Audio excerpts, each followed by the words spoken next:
Hello learners, कैसे हैं आप सभी। I hope you all are doing great. हम लोग DSSB TGT SST के PYQs को सॉल्व कर रहे हैं। इसका ये 6 पार्ट होगा। इसके पहले मैंने DSSB TGT SST के 5 पेपर्स को डिस्कस किया है और ये सभी 2021 में पूछे गए हैं। जिसमें पहला क्वेश्चन है, बुक दी गई है the development of capitalism in Russia, किसके द्वारा लिखी गई है? तो ये लिखी गई है व्लादिमीर लेनिन के द्वारा। तो यदि हम बात करें व्लादिमीर लेनिन की, तो इनके द्वारा लिखी गई है the development of capitalism in Russia. Russia की बात कर रहा है, मतलब कि रूस की बात कर रहा है। कब लिखी गई है? 1899 में लिखी गई है। 1899 में प्रकाशित भी हुई थी। और व्लादिमीर लेनिन की बात करें तो यह एक रूसी क्रांतिकारी, राजनीतिज्ञ और राजनीतिक सिद्धांतवादी थे। इन्होंने 1917 से लेके 1924 तक सोवियत रूस, मतलब कि जो आज का रसिया है, इसके सरकार के पहले प्रमुख के रूप में कार्य भी किया था।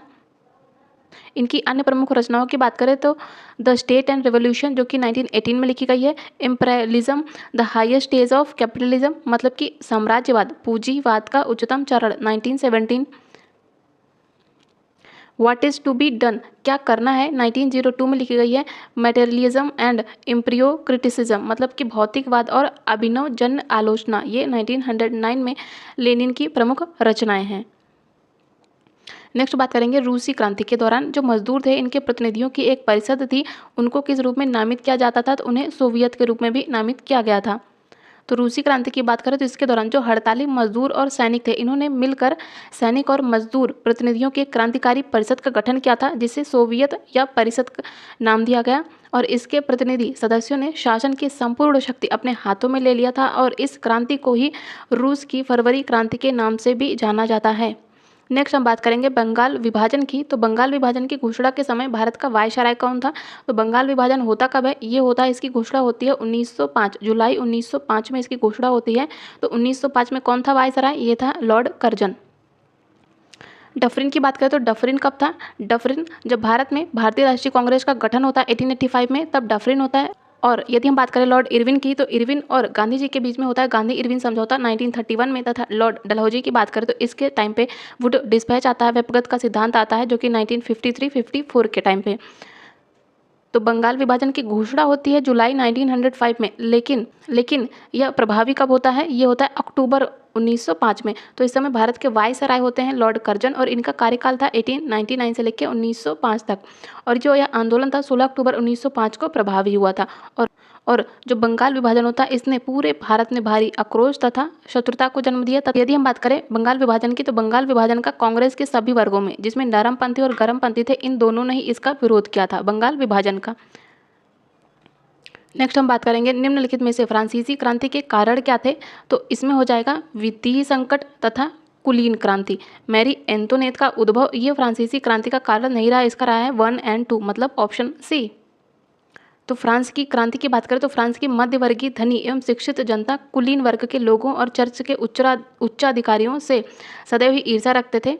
और फ्रांस की क्रांति को शुरुआत से ही तृतीय स्टेटस, जिसमें बड़े व्यवसायी, व्यापारी, अदालती कर्मचारी, वकील, किसान और कारीगर तथा छोटे किसान, भूमिहीन, मजदूर, नौकर, ये सभी आते थे, इनकी संपूर्ण जनता का भरपूर समर्थन दिया था। और फ्रांस के द्वारा विभिन्न युद्धों में भाग लेने के कारण इनकी आर्थिक स्थिति भी खराब हो गई थी। और राज दरबार के वर्साय महल की जो शान शौकत और उच्च श्रेणी के व्यक्ति थे, इनकी विलासिता प्रियता के कारण ही जो साधारण जनता थी, इन पर विभिन्न प्रकार के कर लगा दिए गए थे। और फ्रांस में जो उच्च वर्ग था और पादरी वर्ग था, इनको करों से मुक्त रखा गया था। इस प्रकार जो दयनीय आर्थिक दशा भी फ्रांस की क्रांति का एक बड़ा कारण बनी थी। नेक्स्ट हम बात करेंगे रूस में 1905 की क्रांति के बाद व्यापक दमन कब तक चलता रहा? जब तक क्रांतिकारियों को गिरफ्तार कर लिया गया तथा मजदूरों की संख्या को तोड़ दिया गया। तो ये बात कर रहा है 1911 की। तो रूसी मजदूरों के लिए 1904 का वर्ष संकटपूर्ण रहा है, क्योंकि महंगाई अत्यधिक बढ़ने से उनके वेतन में भी 20% की गिरावट होती है। 1904 में गठित असेंबली ऑफ रशियन वर्कर्स के 4 मेंबर्स को नौकरी से निकाला गया। तब 1905 में मजदूरों ने क्या किया? आंदोलन कर दिया और हड़ताल पर चले गए। इसका व्यापक दमन 1911 तक चला। इसमें कई मजदूर क्रांतिकारियों को गिरफ्तार किया गया, जिसके कारण यह क्रांति असफल भी रही। नेक्स्ट है 1855 के संथाल विद्रोह के संबंध में निम्नलिखित में से कौन सा सही है? पहला कहता है कि यह ब्रिटिश उपनिवेशी प्राधिकरण के खिलाफ और जमींदारों के खिलाफ एक विद्रोह था, पहला बिल्कुल करेक्ट है। दूसरा कहता है कि आज के झारखंड पश्चिम बंगाल के हिस्से में गठित हुआ था, तो इसके दोनों ही कथन सही है। तो यदि हम बात करें संथाल विद्रोह की, तो ये होता कब है? ये होता है 1855-56। डेट बहुत महत्वपूर्ण है। संथाल आदिवासियों का विद्रोह होता है जिसमें जमींदार, साहूकार और औपनिवेशिक राज्य के खिलाफ ये विद्रोह करते हैं और इस विद्रोह के कारण ही ब्रिटिश सरकार ने संथाल परगने का भी निर्माण किया। इसके अंतर्गत भागलपुर जो कि आज के बिहार में है, वीरभूम जिला जो कि झारखंड में है, ये सभी शामिल थे और ये आज के झारखंड तथा पश्चिम बंगाल में है। नेक्स्ट हम बात करेंगे 1803 में किस देश में फ्रांस के खिलाफ युद्ध की घोषणा की थी? तो ये हो जाएगा ब्रिटेन में। नेक्स्ट है बिहार में किसान सभा आंदोलन किसके नेतृत्व में शुरू होता है? तो ये होता है स्वामी सहजानंद सरस्वती के नेतृत्व में। नेक्स्ट है बोल्शेविक पार्टी के संस्थापक कौन थे? तो ये हो जाएंगे व्लादिमीर लेनिन। रूसी मार्क्सवादी या सोशल डेमोक्रेटिक पार्टी, इन्होंने 1903 में लंदन में सम्मेलन किया। इसका उद्देश्य था कि रूसी मार्क्सवादियों को एकजुट करना, लेकिन ऐसा होता नहीं है। इस सम्मेलन में रूसी मार्क्सवादी हमेशा के लिए बट गए और एक गुट अपने को बोल्शेविक या बहुमत दल कहता था और जो दूसरा गुट था उन्हें मेंशेविक या अल्पमत गुट के नाम से जाना जाता था। जो बोल्शेविक गुट था इनका नेता था व्लादिमीर लेनिन और 1912 में बहुमत गुट, जिन्हें बोल्शेविक भी कहा जाता था, इन्होंने अपनी एक अलग पार्टी बनाई। नेक्स्ट है 1908 में बाल गंगाधर तिलक को कहाँ कैद किया गया था जहाँ उन्होंने अपने 6 वर्ष की सजा काटी थी? तो हो जाएगा मांडले जेल जो कि म्यांमार में है। तो ब्रिटिश सरकार ने राष्ट्रवादी पत्र के जो संपादक थे उनको कोई ना कोई अभियोग लगाकर कड़े से कड़े दंड दिए थे और बाल गंगाधर तिलक के समाचार पत्र था केसरी, इसमें प्रकाशित हुआ था देश का दुर्भाग्य शीर्षक से लेख, जिसके कारण इन्हें 1908 में काला पानी के 6 वर्ष की सजा सुनाई जाती है और इस सजा के लिए उन्हें बर्मा म्यांमार में मांडले स्थित सेंट्रल जेल में कोठरी में 6 वर्ष तक बंद करके रखा गया था। नेक्स्ट है किस वर्ष में भारतीय राष्ट्रीय कांग्रेस का प्रसिद्ध सूरत विभाजन होता है? तो ये होता है 1907 में। तो कांग्रेस विभाजन का एक प्रमुख कारण कांग्रेस के अध्यक्ष पद का चुनाव था। इसमें जो था कि उदारवादी कांग्रेस थे, रास बिहारी घोष ये अध्यक्ष बनना चाहते थे, लेकिन जो अतिवादी या उग्रवादी थे ये कांग्रेसी जो थे, इन्होंने तिलक या लाला लाजपत राय जी को अध्यक्ष बनाना चाहते थे। इसी कारण इनमें मतभेद उत्पन्न होता है और कांग्रेस में विभाजन होता है, लेकिन अंततः उदारवादियों के द्वारा रास बिहारी घोष को अध्यक्ष बनाया जाता है 1907 में। नेक्स्ट है राजा लुई 16वें ने कब वित्तीय संकट के कारण संपदा जनरल की मांग करी थी? तो ये हो जाएगा 1780 के दशक में। नेक्स्ट है 18वीं शताब्दी में जेम्स हर ग्रीव्स के किस आविष्कार ने औद्योगिक क्रांति में योगदान दिया था? तो ये हो जाएगा स्पिनिंग जेनी। तो 18वीं शताब्दी में 1764 में जेम्स हर ग्रीव्स के द्वारा स्पिनिंग जेनी का आविष्कार किया जाता है। इसका औद्योगिक क्रांति में महत्वपूर्ण योगदान रहा है। इस मशीन ने कताई की प्रक्रिया तेज कर दी और मजदूरों की मांग घटा दी। नेक्स्ट है रूस में किसकी क्रांति 1917 की क्रांति के लिए ड्रेस रिहर्सल बन गई थी? तो हो जाएगा 1905 की क्रांति। तो व्लादिमीर लेनिन ने 1905 की क्रांति का द ग्रेट ड्रेस रिहर्सल कहा था और 1917 की क्रांति के दौरान कहा कि सारी दुनिया समाजवादी क्रांति का स्वागत करे और पूर्व की क्रांति के पद चिन्हों पर अब दूसरी क्रांति होनी चाहिए। नेक्स्ट है अंग्रेजों के द्वारा लखनऊ पुनः अधिकार में कब ले लिया जाता है? तो ये हो जाएगा मई 1858 में। तो यदि हम बात करें 1857 के लखनऊ विद्रोह की, तो लखनऊ विद्रोह का नेतृत्व किया जाता है बेगम हजरत महल के द्वारा और यहाँ पे मार्च 1858 में वापस से पुनः अधिकार कर लिया जाता है सर कॉबिन कैम्पबेल के द्वारा। नेक्स्ट हम बात करेंगे 1815 में नेपोलियन को किस में पराजित किया गया था? तो ये हो जाएगा वाटरलू में।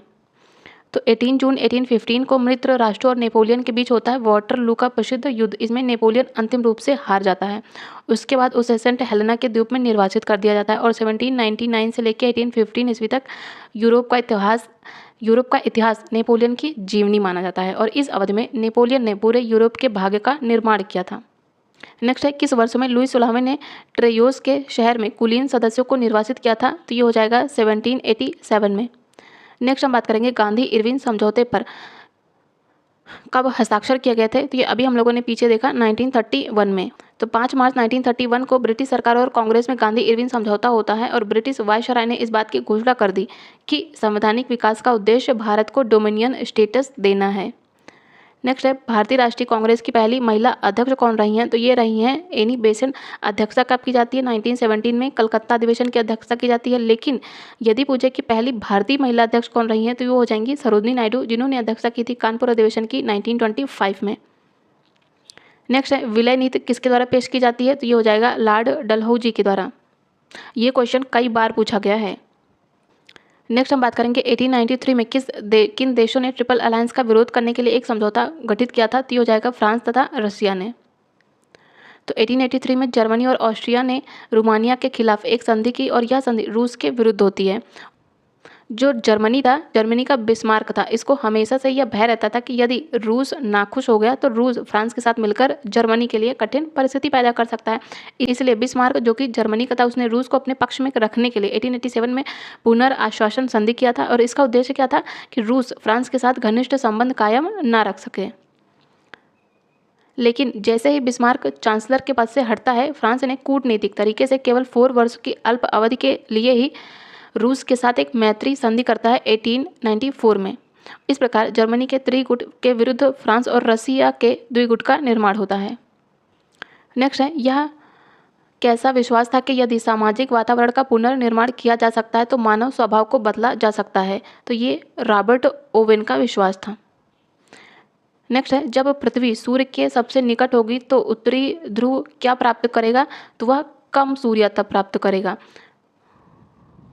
तो यदि हम बात करें पृथ्वी की, तो जब पृथ्वी सूर्य के सबसे निकट होती है तो जो नदन हेमिस्फीयर है, मतलब कि उत्तरी गोलार्ध, यहाँ पे कम मात्रा में सूर्य तप प्राप्त होगा और मौसम कौन सा होगा, सर्दी का होगा।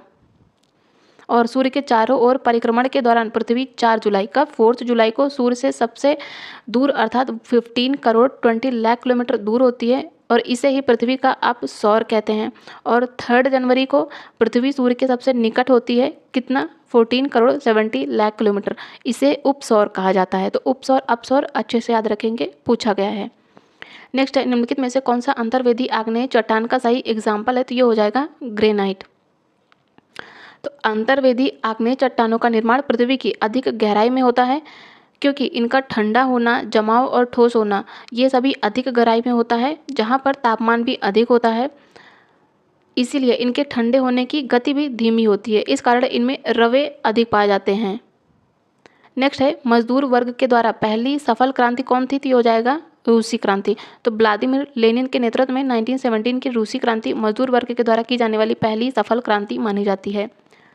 नेक्स्ट है, एक घूर्णन पृथ्वी पर ऊपर वाले हिस्से और निचली स्थित घाटियों के बीच एक यांत्रिक स्थिरता को क्या कहा जाता है, तो इसे आइसोस्टेसी कहा जाता है। यदि हम बात करें आइसोस्टेसी की, तो यह एक ग्रीक वर्ड है, आइसोस्टेसियस से लिया गया। इसका अर्थ क्या है, समस्थिति। क्या होगा, समस्थिति। और संतुलन शब्द का प्रयोग सबसे पहले अमेरिका के प्रसिद्ध भूगर्भवेत्ता डटन ने किया था 1889 में। इसका उद्देश्य था भूतल के असमतल भागों अर्थात धरातल के बड़े बड़े ऊंचे उठे भागों जैसे पर्वत और पठार तथा नीचे धंसे हुए भागों में स्थिरता या संतुलन स्थापित करना। नेक्स्ट हम बात करेंगे रचनात्मक प्लेट मार्जिन के संदर्भ में। निम्नलिखित में से कौन सा सही है, सही बताना है। तो इन प्लेट मार्जिन को अपसारी प्लेट मार्जिन भी कहा जाता है। पहला बिल्कुल करेक्ट है। दूसरा बताया गया है कि नई समुद्री भूपर्पटी लगातार बनती हैं, तो इसके दोनों ही कथन सही हैं। तो रचनात्मक प्लेट मार्जिन के संबंध में 2 प्लेट विपरीत दिशाओं में क्या होती हैं, अपसारित होती हैं और इन प्लेट मार्जिन को अपसारी प्लेट मार्जिन भी कहा जाता है।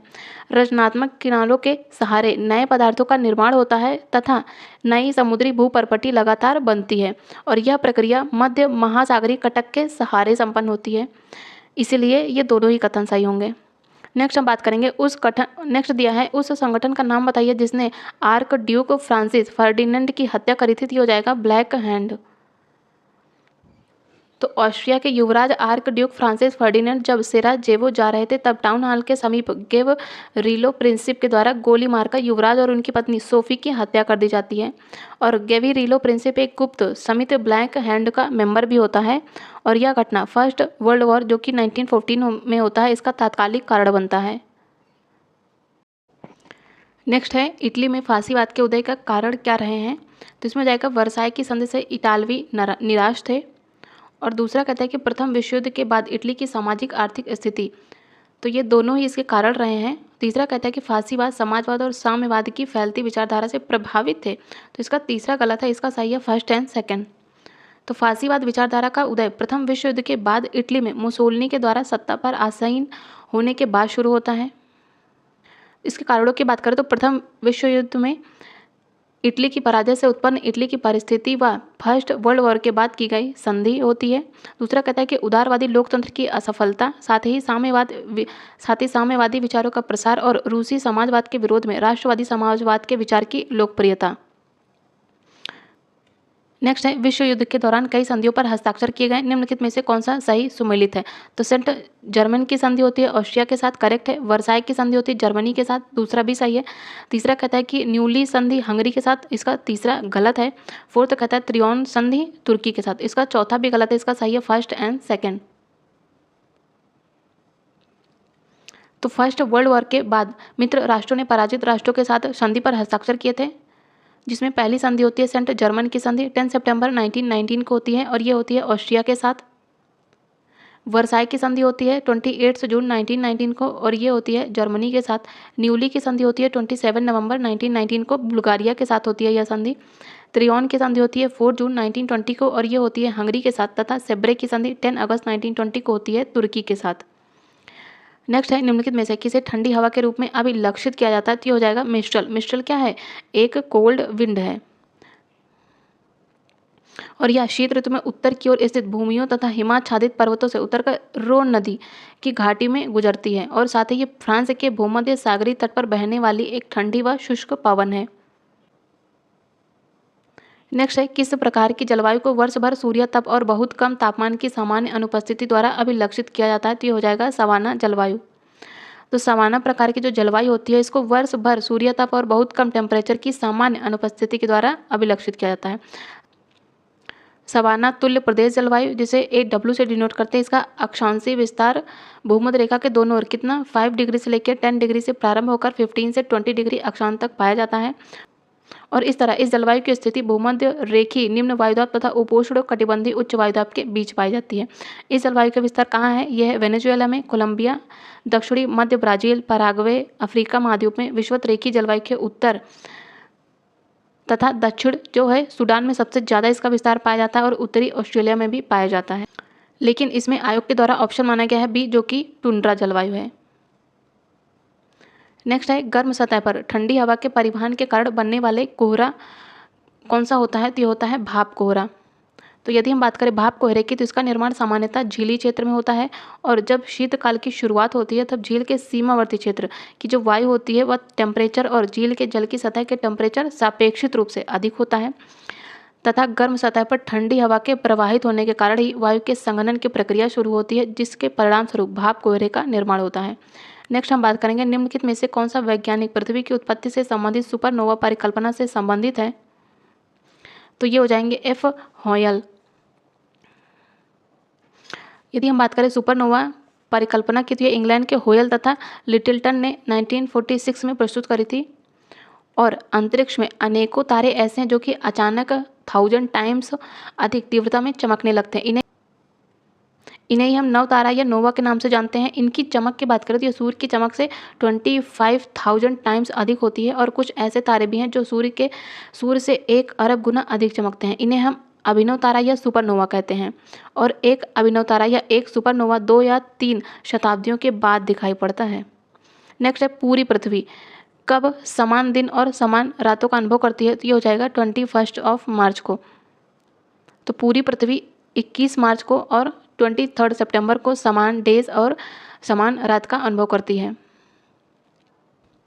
और किरणों का तिरछापन तथा दिन की अवधि का प्रभाव सापेक्ष होता है और जहाँ पर दिन की अवधि अधिक होती है तथा साथ ही सीधी किरणें पड़ती हैं वहाँ पर निश्चित रूप से सूर्यातप क्या होता है? अधिक पाया जाता है।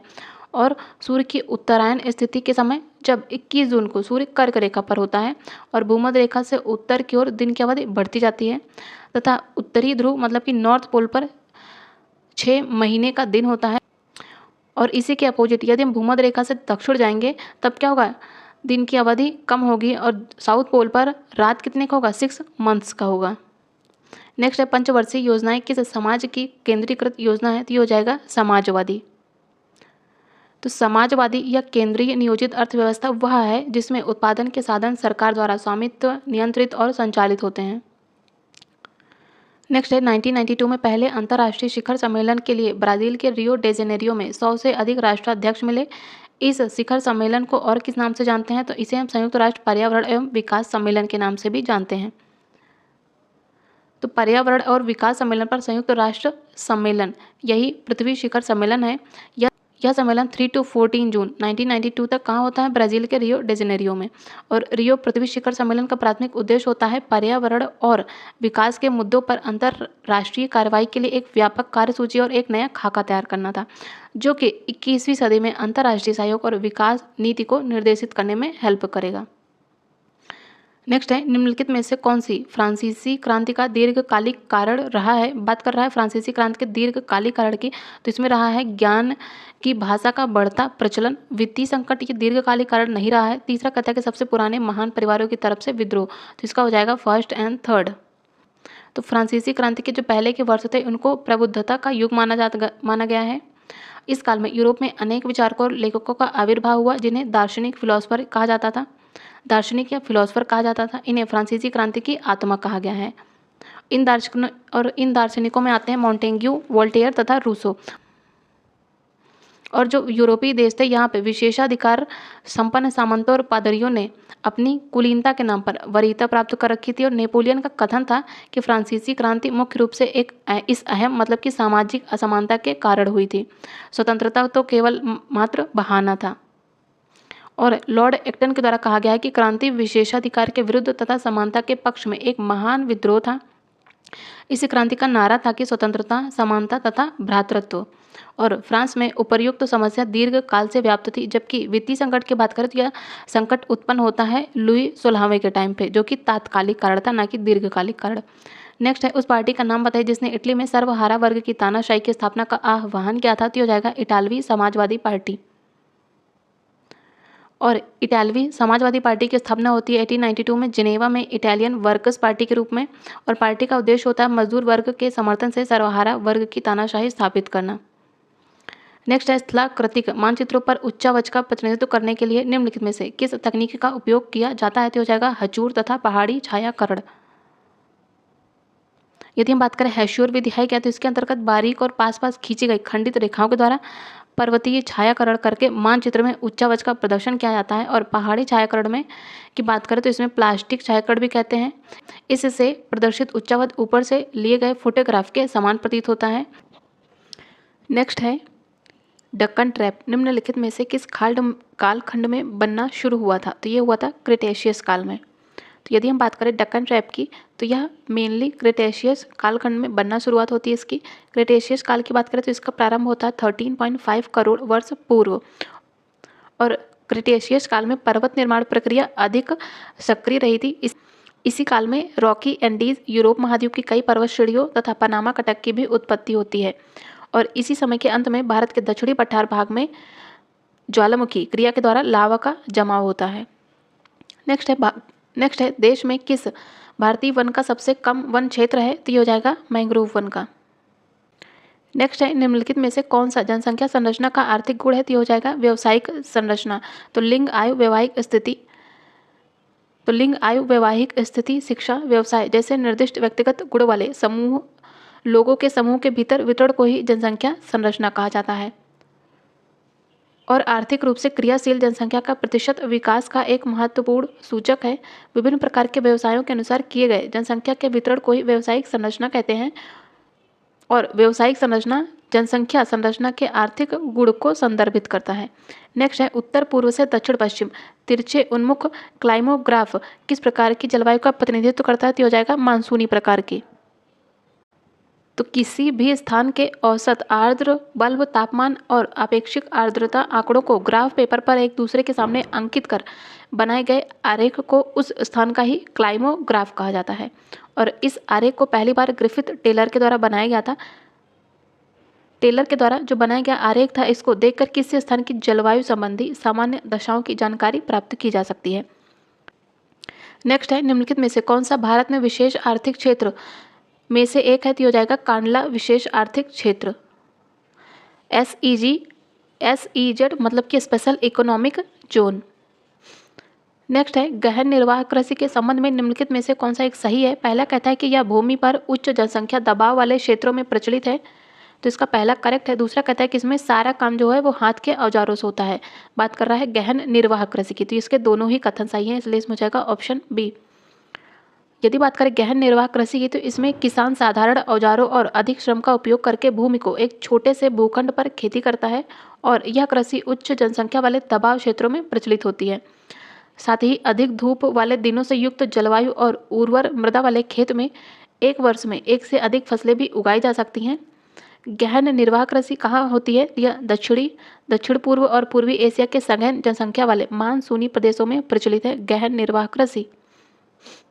नेक्स्ट है, निम्नलिखित में से कौन सा नमक का संयोजन समुद्री जल में उनके परसेंटेज के अवरोही क्रम में सही ढंग से अनुक्रमित करता है? अवरोही क्रम बात कर रहा है डिसेंडिंग ऑर्डर की, तो इसमें हो जाएगा सोडियम क्लोराइड, मैग्नीशियम क्लोराइड तथा कैल्शियम कार्बोनेट। तो इसका हो जाएगा ऑप्शन सी।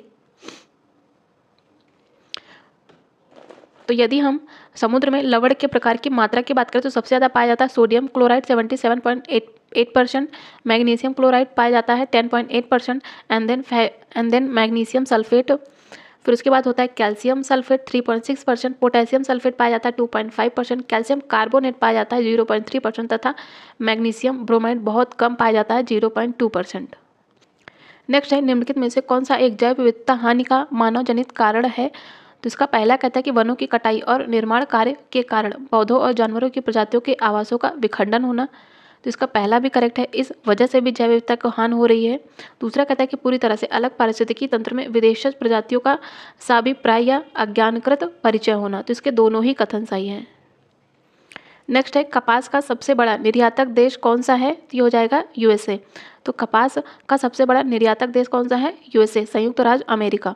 और कपास मेनली उष्ण कटिबंधीय पौधा है और इसकी कृषि होती है 40 डिग्री उत्तरी अक्षांश से लेकर 30 डिग्री दक्षिणी अक्षांश के बीच। और अमेरिकन कपास के रेशे लंबे होते हैं, जबकि रुई तथा उपज ये सभी देसी कपास से अधिक मिलता है। और विश्व में मध्यम रेशे वाली कपास की खेती सबसे ज़्यादा होती है और कपास को हम सफ़ेद सोने के नाम से भी जानते हैं। नेक्स्ट है, प्रशांत सुनामी चेतावनी प्रणाली कब स्थापित की जाती है? तो ये की जाती है 1965 में। और तो प्रशांत के सदस्य राज्यों को शामिल करने वाला एक अंतर्राष्ट्रीय सहकारी प्रयास ICS या PTWS नियमित रूप से प्रगति की समीक्षा करने और गतिविधियों के समन्वय के लिए एक बैठक करता है। इसी के परिणाम स्वरूप क्या होता है? सेवा में सुधार भी होता है। और प्रशांत सुनामी चेतावनी प्रणाली, इसमें प्रशांत महासागर के 46 कंट्री और इसके सीमांत जो भी समुद्र हैं वो भी इसके अंतर्गत आते हैं। नेक्स्ट है, निम्नलिखित में से कौन सा एक अंतर्जात खतरा है? तो इसमें हो जाएगा ज्वालामुखी आपदा, सुनामी और भूकंप ये सभी अंतर्जातीय खतरे हैं।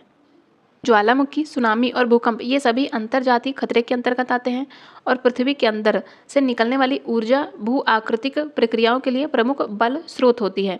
और पृथ्वी के अंदर की ऊर्जा अधिकांशतः रेडियोधर्मी क्रियाओं, घूर्णन और ज्वारीय घर्षण तथा पृथ्वी की उत्पत्ति ऊष्मा द्वारा होती है। और भूतापीय प्रवणता तथा अंदर के ऊष्मा प्रवाह, भूपर्पटी की मोटाई और दृढ़ता में अंतर के कारण ही अंतर्जनित बलों के कार्य समान नहीं होते हैं। इसी कारण विवर्तनिक द्वारा नियंत्रित मूल भूपर्पटी की सतह असमतल होती है।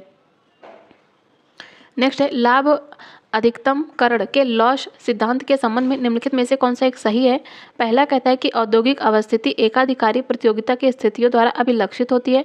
पहला बिल्कुल करेक्ट है। दूसरा कहता है कि किसी उद्योग की अवस्थिति में मांग को सबसे महत्वपूर्ण चर माना जाता है। तो इसके दोनों ही कथन सही हैं। और जर्मन अर्थशास्त्री रहे हैं ऑगस्ट लॉस। इन्होंने क्रिस्टालर के केंद्र स्थल सिद्धांत में उल्लेखनीय संशोधन किया और लॉस ने वस्तु की मांग से संबंधित बाजार क्षेत्र के विचार को मांग शंकु से समझाया है। नेक्स्ट है, ग्रेटर हिमालय के संबंध में निम्नलिखित में से कौन सा सही है? पहला कहता है कि ये लघु हिमालय और शिवालिक की तुलना में कम वर्षा प्राप्त करते हैं। तो पहला बिल्कुल सही है। दूसरा कहता है कि धौलागिरी जो पर्वत है इसी श्रृंखला क्षेत्र में स्थित है। तो जो धौलागिरी पर्वत है वो ग्रेटर हिमालय का ही पार्ट है। तो इसका दूसरा भी सही है। तीसरा कहता है कि यह लघु हिमालय के दक्षिण में स्थित है। यह लघु हिमालय के दक्षिण में नहीं, यह उत्तर में स्थित है। तो इसका तीसरा गलत हो जाएगा। इसका सही होगा फर्स्ट एंड सेकंड। तो जो ग्रेटर हिमालय है ये मेनली लघु हिमालय और शिवालिक की तुलना में कम वर्षा प्राप्त करते हैं। और धौलागिरी, अन्नपूर्णा, मकालू, नंदा देवी, बद्रीनाथ, नीलकंठ तथा केदारनाथ ये सभी श्रृंखलाएं ग्रेटर हिमालय का ही पार्ट है। और जो ग्रेटर हिमालय है या लघु हिमालय के उत्तर में है, ना कि दक्षिण में। और ग्रेटर हिमालय को ही हम हिमाद्री या महान हिमालय या आंतरिक हिमालय के नाम से भी जानते हैं। और यह हिमालय की सर्वोच्च तथा सबसे ऊपरी श्रेणी है। नेक्स्ट है, भारत की निम्नलिखित में से कौन सी रेशे वाली फसल काली मिट्टी पर उगाई जाती है? तो ये हो जाएगा कपास। कपास की खेती की जाती है काली मिट्टी पर। तो भारत की जो काली मिट्टी है, इस पर उगाई जाने वाली प्रमुख फसलें हैं रेशे वाली फसल, जिनमें मेनली आता है कपास। कपास की बात करें तो यह मालवेशी कुल का सदस्य है और यह एक उष्णकटिबंधीय पौधा है। इसकी कृषि अभी हम लोगों ने देखा 40 डिग्री उत्तरी अक्षांश तथा 30 डिग्री दक्षिणी अक्षांश के मध्य की जाती है। और भारत को ही कपास के पौधे का मूल स्थान भी माना जाता है। और भारत में मेनली दक्कन पठार के शुष्कतर भागों में काली मिट्टी कपास उत्पादन के उपयुक्त मानी जाती है। नेक्स्ट है, अलकनंदा नदी किस ग्लेशियर से निकलती है? तो ये निकलती है सतोपंथ ग्लेशियर से। और यह चमोली, टिहरी तथा पौड़ी गढ़वाल जिलों से होकर प्रवाहित होती है। जो प्रसिद्ध तीर्थ स्थल है बद्रीनाथ, ये अलकनंदा नदी के तट पर ही स्थित है। और अलकनंदा की दो धाराएं कौन कौन सी? धौली गंगा तथा विष्णु गंगा, ये विष्णुप्रयाग के निकट मिलती हैं। तो जहाँ पे धौली गंगा और विष्णु गंगा मिलते हैं, वो स्थान क्या कहलाता है? वो कहलाता है विष्णुप्रयाग। नेक्स्ट है, निम्नलिखित में से कौन सा तीव्र गति वाले भूस्खलन का एक प्रकार है? तो ये हो जाएगा रॉक स्लाइड। मड फ्लो नहीं है, इसका सही होगा ओनली 1, मतलब ऑप्शन सी इज करेक्ट। यदि हम बात करें भूस्खलन की, तो यह सामूहिक स्थानांतरण का एक प्रक्रम है। इसमें शैलें तथा शैल चूर्ण गुरुत्व के कारण ढालों पर से नीचे की ओर सरकते हैं। और पदार्थ और उनके स्थानांतरण के आधार पर भूस्खलन अनेक प्रकार के होते हैं। इनमें शैल या मृदा अपवर्तन, सरपड़, प्रवाह, ये सभी मेनली है। यदि हम बात करें मड फ्लो की, तो यह वृहद संचलन के अंतर्गत आते हैं। इन्हें भूस्खलन के अंतर्गत नहीं शामिल किया जाता। नेक्स्ट है, भारत के निम्नलिखित में से किस राज्य या संघ राज्य क्षेत्र में करेवा मिट्टी पाई जाती है? तो ये पाई जाती है जम्मू एंड कश्मीर में। तो कश्मीर में करेवा शब्द का अर्थ होता है ऊंचा टेबल लैंड या ऊंचा मैदान। और कश्मीर हिमालय में अनेक दर्रे भी पाए जाते हैं, जैसे कि करेवा, हिमनद, चिकनी मिट्टी और दूसरे पदार्थों का हिमोड़ पर मोटी परत के रूप में जमाव। करेवा की बात करें तो यह मुख्य रूप से केसर की एक स्थानीय किस्म जाफरान की खेती के लिए उपयोगी है। नेक्स्ट है, मृदा परिच्छेद में किस संस्तर को ऊपरी मृदा कहा जाता है? तो हो जाएगा ए संस्तर को। और ए संस्तर या मृदा परिच्छेदिका का सबसे ऊपरी खंड होता है। यहाँ पे पौधों की वृद्धि के लिए अनिवार्य जैव पदार्थों का खनिज पदार्थ, पोषक तत्वों तथा जल से संयोग होता है। यदि हम बी संस्तर की बात करें तो यह ए तथा सी संस्तर के बीच का संक्रमण खंड होता है, जिसे नीचे व ऊपर दोनों से पदार्थ प्राप्त होते हैं। और सी संस्तर की बात करें तो इसकी रचना ढीली जनक सामग्री से होती है।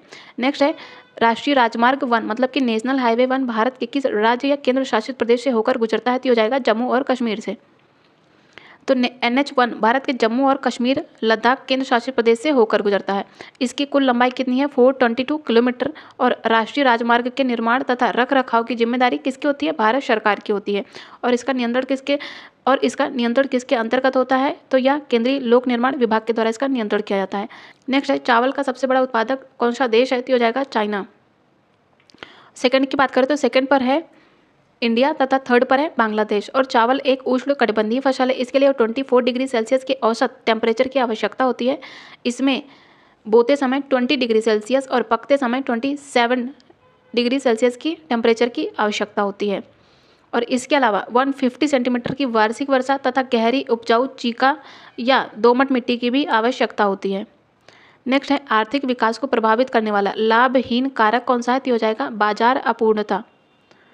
तो परंपरागत रूप से सकल आर्थिक विकास को सकल राष्ट्रीय उत्पाद मतलब कि GNP या सकल घरेलू उत्पाद GDP के रूप में मापा जाता है। इकोनॉमिस्ट के अनुसार आर्थिक विकास को प्रभावित करने वाले आर्थिक कारकों में प्राकृतिक संसाधन आता है, पूंजी निर्माण आता है, तकनीकी उन्नति, सामाजिक और राजनीतिक कारक, मानव संसाधन विकास, उद्यमशीलता तथा कृषि के मशीनीकरण को शामिल किया जाता है। और बाजार अपूर्णता आर्थिक विकास को प्रभावित करने वाला एक लाभहीन कारक है। नेक्स्ट है, भारत में राष्ट्रपति और राज्यपाल दोनों को ही उनके किसके द्वारा सलाह दी जाती है? तो इनके मंत्रिपरिषद के द्वारा सलाह दी जाती है। तो यदि हम बात करें संविधान की, तो संविधान का आर्टिकल 74 क्लॉज 1 कहता है कि राष्ट्रपति को सलाह देने और सहायता के लिए एक मंत्रिपरिषद होगी, जिसका मुखिया कौन होगा, जिसका प्रधान होगा प्रधानमंत्री। और आर्टिकल 163 बात करता है संविधान राज्यपाल को सहायता और सलाह देने के लिए मुख्यमंत्री के साथ राज्य में मंत्रिपरिषद की भी स्थापना की गई है। तो आर्टिकल 163 बात करता है राज्य में मंत्रिपरिषद की स्थापना की, और 74 क्लॉज 1 बात करता है केंद्र में मंत्रिपरिषद की। नेक्स्ट है, निम्नलिखित में से कौन सी वह सूचियां हैं जिनका उल्लेख ब्रिटिश भारतीय संविधान अधिनियम 1935 में किया गया है। तो इसमें हो जाएगा समवर्ती सूची, प्रांतीय सूची तथा संघ सूची। इसमें तीनों ही सूचियां शामिल हैं। तो अगस्त 1935 में ब्रिटिश संसद ने भारत सरकार अधिनियम 1935 बनाया, और उस समय वह ब्रिटिश संसद द्वारा पारित सबसे लंबा कानून था। और इस अधिनियम में 3 सूचियां थी। इनमें थी संघ सूची जो कि केंद्र के अधीन थी, राज्य सूची राज्य के अधीन थी, तथा समवर्ती सूची या केंद्र और राज्य दोनों के अधीन थी। और वायसराय को अवशिष्ट शक्तियां प्रदान की जाती हैं। और 1935 में ही केंद्र में द्वैध शासन की स्थापना की जाती है, और जो 1919 में प्रांतों में द्वैध शासन लगाया गया था उसे 1935 में समाप्त किया जाता है, तथा केंद्र में द्वैध शासन की स्थापना की जाती है। नेक्स्ट है, संधारणीय कृषि निम्नलिखित में से किस लक्ष्य को एकीकृत करती है। तो इसमें हो जाएगा पर्यावरणीय, स्वास्थ्य तथा आर्थिक लाभप्रदता। तो संधारणीय या टिकाऊ कृषि से तात्पर्य है कि ऐसी कृषि पद्धति से जिसमें मानव की बदलती हुई आवश्यकताओं की आपूर्ति के लिए कृषि में लगाने वाले साधनों का इस प्रकार सफल व्यवस्थित उपयोग किया जाए जिससे कि प्राकृतिक संसाधनों का ह्रास ना हो और पर्यावरण क्या है, सुरक्षित रहे। और संधारणीय कृषि की अवधारणा के 3 तत्व प्रमुख हैं। कौन कौन से? पर्यावरणीय सुरक्षा, आर्थिक लाभदायकता तथा सामाजिक और आर्थिक समता। नेक्स्ट है, भारत में पहले 4 आम चुनाव में निम्नलिखित में से किस पार्टी ने संसद में पूर्ण बहुमत प्राप्त किया था। तो ये हो जाएगा भारतीय राष्ट्रीय कांग्रेस। तो भारतीय राजनीति में भारत में पहले आम चुनाव कराए जाते हैं 1952 में, और 1952 से लेके 1967 मतलब कि फर्स्ट आम चुनाव से लेके 4th आम चुनाव तक का काल कांग्रेस वर्चस्व का काल था। इसे मोरिस जोन्स ने एक दलीय प्रभुत्व की संज्ञा दी थी। डॉक्टर बी आर अम्बेडकर के द्वारा कहा गया था कि कांग्रेस की तुलना एक धर्मशाला से की जाती है जिसमें मूर्ख, धूर्त, दोस्त, शत्रु, पूंजीपति, मजदूर, वाम, दक्षिण, धर्मनिरपेक्ष व सांप्रदायिक सब ठहर सकते हैं। नेक्स्ट है, भारत में राष्ट्रपति का निर्वाचन किसके द्वारा किया जाता है। तो इसमें हो जाएगा निर्वाचक गण के मेंबर के द्वारा।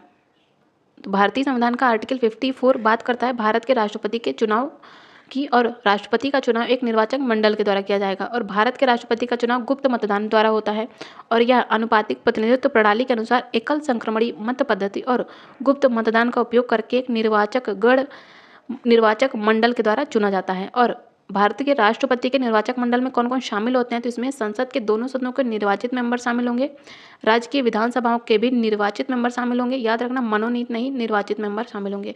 केंद्र शासित प्रदेश दिल्ली और पुडुचेरी विधानसभा के निर्वाचित मेंबर शामिल होंगे, और इन्हें शामिल किया जाता है भारत के संविधान में 70 कॉन्स्टिट्यूशन अमेंडमेंट एक्ट करके 1992 में। नेक्स्ट है, भारतीय जनता पार्टी मतलब कि भाजपा के संबंध में निम्नलिखित में से कौन सा सही नहीं बताना है।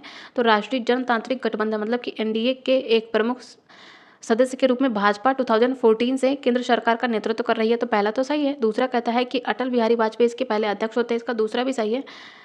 तीसरा कहता है कि भाजपा का गठन 1990 में होता है, तो इसका तीसरा गलत है क्योंकि इसका गठन किया था 1980 में। तो इसका हो जाएगा ऑप्शन सी। नेक्स्ट है, हाउस ऑफ कॉमन्स निम्नलिखित में से किस देश से संबंधित है। तो ये संबंधित है ब्रिटेन से। तो हाउस ऑफ कॉमन्स द्विसदनीय ब्रिटिश संसद का सार्वजनिक रूप से निर्वाचित निचला सदन है, और ब्रिटेन में हाउस ऑफ कॉमन्स सबसे शक्तिशाली विधायी निकाय है। इसके पास कर लगाने और विभिन्न सरकारी विभागों तथा सेवाओं से मद देने या धन निकालने का एकमात्र अधिकार है। नेक्स्ट है, प्राथमिक क्षेत्र में किसके जैसे आर्थिक क्रियाकलाप शामिल होते हैं। तो बेसिकली पूछा प्राथमिक क्षेत्र में कौन कौन से आर्थिक क्रियाकलाप शामिल होते हैं। तो इसमें वानिकी, खनन, ये दोनों ही प्राइमरी सेक्टर में आते हैं। तो इसका हो जाएगा option D, both are correct. तो प्राथमिक क्षेत्र की गतिविधियां कौन सी गतिविधियां होती हैं। तो यदि बात करें प्राथमिक क्षेत्र की गतिविधियों की, तो प्राइमरी सेक्टर की गतिविधियां वे होती है जिनका अंतिम उद्देश्य प्राकृतिक संसाधनों का दोहन करना होता है। इसमें कृषि आता है, मछली पकड़ना, वानिकी, खनन व निक्षेप आदि शामिल है। नेक्स्ट है, आपदा प्रबंधन के लिए एक प्रारूपी समुदाय आकस्मिकता योजना में निम्नलिखित में से कौन से चरण शामिल होते हैं। तो इसमें हो जाएगा प्रारंभिक जागरूकता और घनिष्ठता का निर्माण करना, समुदाय की रूपरेखा को रेखांकित करना तथा कार्यबलों का क्षमता निर्माण करना। तो इसमें तीनों ही शामिल होंगे। नेक्स्ट है शरद पवार किसके संस्थापक हैं? तो इन्होंने स्थापना करी थी राष्ट्रवादी कांग्रेस पार्टी की। और राष्ट्रवादी कांग्रेस पार्टी एनसीपी एक भारतीय राष्ट्रीय राजनीतिक दल है। इसकी स्थापना होती है नई दिल्ली में जून 1999 में। भारतीय राष्ट्रीय कांग्रेस के 3 पूर्व मेंबर शरद पवार, पीए संगमा तथा तारिक अनवर के द्वारा। नेक्स्ट है एक ग्रामीण क्षेत्र में किस प्रकार की बेरोजगारी पाई जाती है? तो वहाँ पे पाई जाती है मौसमी बेरोजगारी। तो जो ग्रामीण क्षेत्र की जनसंख्या है, यहाँ का दबाव बढ़ने से कृषि पर अतिरिक्त श्रम शक्ति का भार बढ़ जाता है और यदि अतिरिक्त श्रम शक्ति को कृषि कार्य से बाहर कर दिया जाए तो भी उत्पादकता पर कोई प्रभाव नहीं पड़ेगा। इस स्थिति को ही प्रच्छन्न बेरोजगारी कहते हैं। वहीं दूसरी ओर कृषि में बुवाई कटाई के समय को छोड़कर वर्ष भर कार्य नहीं रहता और ऐसे समय ज़्यादातर किसानों के पास कोई अतिरिक्त काम भी नहीं रहता है और बेरोजगार जैसी स्थिति उत्पन्न होती है। तो मौसमी बेरोजगारी क्या होती है? किसी एक खास मौसम में ही रोजगार मिलना। जो शिक्षित बेरोजगारी है ये मेनली शहरी क्षेत्रों की बेरोजगारी है। नेक्स्ट है वह ब्याज दर जिस पर केंद्रीय बैंक वाणिज्यिक बैंकों को अग्रिम देता है तो उसे कहते हैं बैंक दर। नेक्स्ट है निम्नलिखित में से कौन सी क्रेडिट नियंत्रण की गुणात्मक लिखता है? तो हो जाएगा चयनात्मक क्रेडिट नियंत्रण। Option A is the right option. तो यदि हम चयनात्मक साख नियंत्रण की बात करें तो यह आरबीआई के क्रेडिट नियंत्रण की गुणात्मक विधि है और आरबीआई के द्वारा साख नियंत्रण के लिए निम्नलिखित उपकरणों का प्रयोग किया जाता है जिसमें मात्रात्मक उपाय तथा गुणात्मक उपाय शामिल है।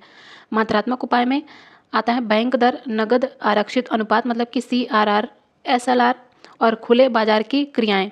और गुणात्मक उपाय में आता है सीमांत आवश्यकताएं, चयनात्मक ऋण नियंत्रण, नैतिक सुझाव। ये सभी गुणात्मक उपाय में आते हैं।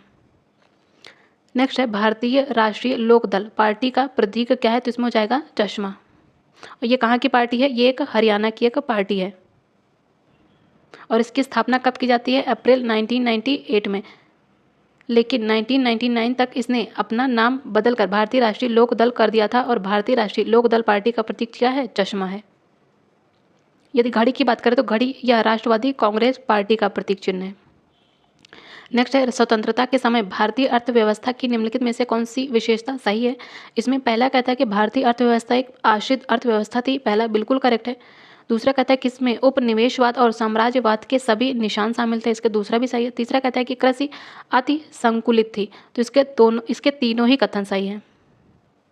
साथ ही इसमें कृषि उत्पादकता भी कम थी। तो ये चारों ही याद रखेंगे, बहुत महत्वपूर्ण है। भारतीय अर्थव्यवस्था की विशेषताएं हैं स्वतंत्रता के समय। नेक्स्ट है मध्य सूची का निम्नलिखित में से कौन सा युग्म सही है? इसमें पहला कहता है कि निगम कर ये राज्य सूची का नहीं, ये है संघ सूची का। तो इसका पहला गलत हो गया। दूसरा कहता है कि जनगणना ये संघ सूची का विषय है। तो इसका दूसरा सही है, पहला गलत है। नेक्स्ट है दिए गए बैंकों में सभी सार्वजनिक क्षेत्र के बैंक हैं सिवाय किसके, मतलब कि कौन इसमें से सार्वजनिक बैंक नहीं है? तो इनमें से पंजाब और Sind bank, bank of India, Indian bank, ये सभी सार्वजनिक सेक्टर के बैंक है लेकिन यस बैंक सार्वजनिक सेक्टर का बैंक नहीं है। तो सार्वजनिक क्षेत्र के बैंकों की संख्या कितनी है? 12 है, जिनमें आता है bank of Baroda, bank of India, bank of Maharashtra, Canara bank, central bank of India, Indian bank, Indian overseas bank, Punjab and Sind bank तथा पंजाब नेशनल बैंक और भारतीय स्टेट बैंक, यूको बैंक तथा union bank of India. Next है ट्रेजरी बिल के संबंध में निम्नलिखित में से कौन सा एक सही है? पहला कहता है कि भारतीय केंद्र सरकार का दीर्घकालीन उधार ग्रहण मतलब कि बोरोइंग साधन है। इसका पहला गलत हो जाएगा। दूसरा कहता है कि वे 1 वर्ष से भी कम समय में परिपक्व हो जाते हैं। बात कर रहा है ट्रेजरी बिल की, तो इसका दूसरा करेक्ट हो जाएगा। तीसरा कहता है कि ये भारत के वाणिज्यिक बैंकों के माध्यम से जारी किए जाते हैं। तो इसका तीसरा भी गलत है, इसका सही है ओनली 2। तो यदि बात करें ट्रेजरी बिल की तो भारत सरकार या किसी देश के केंद्रीय प्राधिकरण के द्वारा लघु अवधि मतलब कि 1 वर्ष तक उधार लेने वाले उपकरण हैं जो कि निवेशकों को अपने बाजार जोखिम को कम करते हुए अपने अर्धकालिक अधिशेष धन को पार्क करने में सक्षम बनाते हैं। नेक्स्ट है 1960 के दशक के उत्तरार्ध में गैर कांग्रेसी पार्टियों ने केंद्र और कई राज्यों में सरकारें बनाई जो कि भारत में निम्नलिखित में से किस पार्टी प्रणाली की उपस्थिति को दर्शाती है? तो हो जाएगा बहुदलीय प्रणाली। नेक्स्ट है अप्रैल 1963 तक नेपाल में पंचायत प्रणाली पूरी तरह से शुरू हो गई थी। इस प्रणाली के संबंध में निम्नलिखित में से कौन सा सही है? सही बताना है। इसमें पहला कहता है कि इसे राजा महेंद्र ने शाही तख्ता पलट के बाद स्थापित किया था। इसका दूसरा करेक्ट है, इसका पहला करेक्ट है। दूसरा कहता है कि यह दल विहीन प्रणाली थी, तो इसका दूसरा भी सही है। तीसरा कहता है कि यह 2 स्तरीय प्रणाली थी, तो यह 2 स्तरीय प्रणाली नहीं थी, इसका तीसरा गलत हो जाएगा। इसका सही है 1 और 2। तो शाही तख्ता पलट के बाद राजा महेंद्र ने नेपालियों को यह समझाने के लिए एक अभियान चलाया कि संसदीय लोकतंत्र उनकी जरूरतों और महत्वाकांक्षाओं को पूरा करने के लिए अपर्याप्त था। और पंचायती लोकतंत्र की बात करें तो इसकी सबसे विशेषता यह रही है कि इसने एक ऐसी व्यवस्था का गठन किया जो कि राजनीतिक दलों से रहित थी, और पंचायती प्रणाली त्रिस्तरीय प्रणाली थी। और पंचायती प्रणाली त्रिस्तरीय प्रणाली है, ना कि दो स्तरीय। और बाद की सभी पंचायतें अपने सदस्यों में से नीचे के स्तर द्वारा चुनी गई। गांव और नगर पंचायतें जो थी ये सरकार के सबसे निचले स्तर की पंचायतें थी, और जिला पंचायत ये 75 विकास जिलों में से प्रत्येक के लिए दूसरी परत का गठन किया गया। और राष्ट्रीय पंचायत की बात करें तो यह सबसे ऊपर थी, और अप्रैल 1963 तक पंचायत प्रणाली पूरी तरह से कार्य कर रही थी। नेक्स्ट है, नेपाल के इतिहास में पहला राष्ट्रीय चुनावों का आयोजन कब किया जाता है? तो ये किया जाता है 1959 में। शाही संविधान में संसदीय ढांचे के साथ एक संवैधानिक राजतंत्र की कल्पना की जाती है। इसने द्विसदनीय विधायिका, प्रधानमंत्री कार्यालय और मंत्रिपरिषद जैसे प्रतिनिधित्वकारी संस्थाओं की स्थापना करी, और इसने राजा को सभी क्षेत्रों में अप्रतिबंधित और भारी अधिकार दिए। फरवरी 1959 में पहले राष्ट्रीय चुनाव होते हैं और नेपाली कांग्रेस ने पर्याप्त बहुमत हासिल किया तथा बीपी कोइराला ये प्रधानमंत्री चुने जाते हैं। भारत में प्रत्येक कितने वर्ष में की समाप्ति के बाद एक वित्त आयोग का गठन किया जाता है? तो हो जाएगा प्रत्येक 5वें वर्ष में। और वित्त आयोग की बात करें तो यह एक संवैधानिक संस्था है। इसकी व्यवस्था की जाती है आर्टिकल 280 के तहत। वित्त आयोग या केंद्र और राज्यों के बीच कर आय को वितरित करने की विधि और सूत्र निर्धारित करता है, और हर 5 साल में वित्त आयोग का पुनर्गठन होता है। नेक्स्ट है भारत में नगर निगम के सामान्य निकाय के पार्षदों को कितने वर्षों की अवधि के लिए चुना जाता है? तो हो जाएगा 5 वर्ष की अवधि के लिए। तो 1992 के 74th कॉन्स्टिट्यूशन अमेंडमेंट एक्ट में एक नया भाग जोड़ा जाता है 9A, जो कि नगर पालिका और नगर पालिका प्रशासन से संबंधित होता है। 9A की बात करें तो इसके आर्टिकल होते हैं 243P से लेकर 243Z तक। इसमें नगर पालिकाओं से संबंधित प्रावधान निर्धारित किए जाते हैं, और एक नई 12वीं अनुसूची को शामिल भी किया जाता है। संविधान में संशोधन किया जाता है 12वीं अनुसूची को शामिल करने के लिए, और 12वीं अनुसूची में 18 विषय हैं, बहुत महत्वपूर्ण है। तथा आर्टिकल 243Q की बात करें तो यह नगर पालिका के चुनाव और विघटन से संबंधित है, और नगर पालिका की अवधि समाप्त होने से पहले ही नगर पालिका बनाने के लिए चुनाव पूरा किया जाना चाहिए। नेक्स्ट है कि संवैधानिक संशोधन अधिनियम ने मूल अधिकारों से संपत्ति के अधिकार को हटा दिया था। तो हो जाएगा 44th कॉन्स्टिट्यूशन अमेंडमेंट एक्ट। तो संपत्ति के अधिकार को 44th कॉन्स्टिट्यूशन अमेंडमेंट एक्ट 1978 के द्वारा मौलिक अधिकार से हटा करके इसे एक विधिक अधिकार किया गया, मतलब कि कानूनी अधिकार बनाया जाता है। और 44th कॉन्स्टिट्यूशन अमेंडमेंट एक्ट जून-सितंबर 1979 से लागू होता है। और अब बात करें तो संपत्ति का अधिकार क्या है? एक कानूनी अधिकार है या विधिक अधिकार है। किस आर्टिकल में है? आर्टिकल 300A में। नेक्स्ट है, भारत में निम्नलिखित में से किस प्रकार के शहरी और स्थानीय निकाय पाए जाते हैं? तो इसमें हो जाएगा town area committee, containment board तथा नगर पालिका, मतलब कि म्यूनिसिपालिटीज। तो इसका हो जाएगा 1, 2 और 3। नेक्स्ट है, भारतीय संविधान का कौन सा अनुच्छेद अपने नागरिकों को धार्मिक मामलों के प्रबंध की स्वतंत्रता देता है? तो हो जाएगा आर्टिकल 26। तो भारतीय संविधान का आर्टिकल 25 से लेकर 28 ये सभी भारतीयों को धर्म की स्वतंत्रता के अधिकार की गारंटी देता है। और धार्मिक मामलों के प्रबंध के अधिकार की गारंटी की बात करें तो ये है आर्टिकल 26 में। और यह प्रत्येक धार्मिक समूह को धार्मिक और परोपकारी संस्थाओं को स्थापित करने तथा बनाए रखने का अधिकार देता है, और यह धार्मिक संप्रदाय को अपने धार्मिक मामलों का संचालन करने का भी अधिकार देता है। साथ ही प्रत्येक धार्मिक संप्रदाय को चल और अचल संपत्ति के स्वामित्व और अधिग्रहण के साथ साथ ऐसी संपत्ति का प्रशासन करने का भी अधिकार देता है। आर्टिकल 26 उन अधिकारों की गारंटी देता है जो कि सार्वजनिक व्यवस्था, नैतिकता तथा स्वास्थ्य के अधीन है। नेक्स्ट है, भारत में संघ के लिए एक संसद में कौन कौन शामिल है? तो इसमें भारत का राष्ट्रपति, राज्यसभा तथा लोकसभा ये तीनों ही शामिल है। भारत की संसद किस आर्टिकल में है? तो ये है आर्टिकल 79। तो भारतीय संविधान का भाग 5 आर्टिकल 79 से लेकर 122 यह संसद के संगठन, संरचना, अवधि, अधिकारियों, प्रक्रिया, विशेषाधिकार और शक्तियों से संबंधित है। आर्टिकल 79 के अनुसार संघ के लिए एक संसद होगी जिसमें राष्ट्रपति, 2 सदन मतलब कि लोकसभा और राज्यसभा शामिल होंगे। निम्नलिखित में से कौन सा नगर पालिका राजस्व का एक प्रकार नहीं है? तो इसमें हो जाएगा डिपॉजिटरी रसीद। तो शहरी और स्थानीय निकायों के लिए प्राप्तियों या आय के प्रमुख स्रोत में आता है नियत राजस्व, स्वयं के गैर राजस्व कर, सहायता अनुदान, ऋण, अन्य रसीदें आदि। अधिकांश स्थानीय सरकारें राज्य और केंद्र सरकार से संसाधनों और सब्सिडी के हस्तांतरण के साथ साथ वित्तीय संसाधनों से उधार पर बहुत अधिक निर्भर करती हैं। नेक्स्ट है, भारतीय संविधान का कौन सा अनुच्छेद निदेशक तत्वों के प्रयोग के बारे में बात करता है? तो हो जाएगा आर्टिकल 37। तो राज्य के नीति निदेशक तत्व की अवधारणा कहाँ से ली गई है? स्पेनिश मतलब कि आयरलैंड के संविधान से। ये भारतीय संविधान के भाग 4 में है, आर्टिकल 36 से लेके 51 तक।